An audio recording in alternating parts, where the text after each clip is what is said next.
It is a startling admission from a top Biden official. The United States is on pace to reach the highest number of people caught crossing the southern border in 20 years. It all comes as the Biden administration faces increasing pressure on both sides of the aisle to send a stronger message to migrants attempting to cross the border illegally.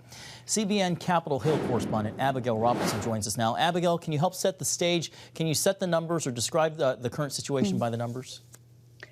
Well, John, more than 4,200 unaccompanied children remain in custody at the U.S. Border Patrol stations, with many of them being detained longer than the 72-hour legal limit.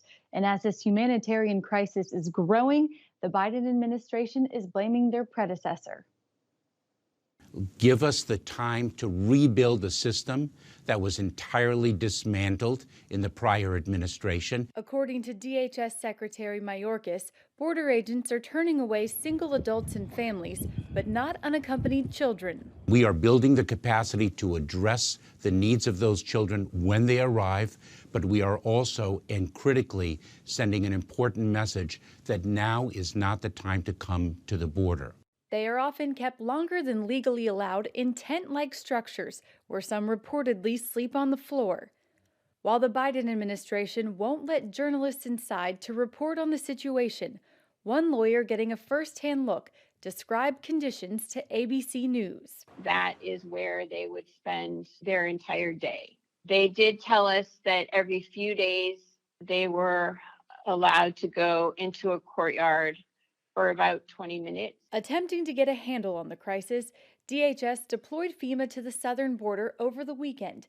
And in Dallas, the convention center will be used to house up to 3,000 migrant teenagers. When we walked those facilities and we looked in those rooms that were packed, these were children with no parents. These were children that went numbers of days. Who knows what happened to them? Who knows who didn't make it? So no, don't encourage them to come. At the border Monday, House Minority Leader Kevin McCarthy called for the president to take action. This is where he should bring Air Force One. This is where he should look the people in the eye. This is where he should talk to the border agents and let them know that this is beyond a crisis.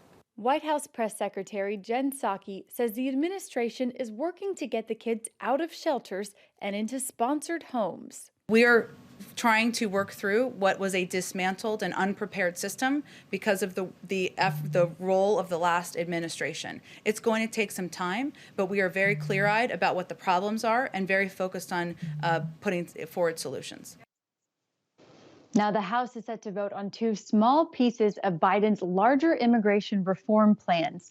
And those bills would provide paths to citizenship for agricultural workers and millions who came to the U.S. as children, known as the Dreamers. Back to you, John. CBN's Abigail Robertson.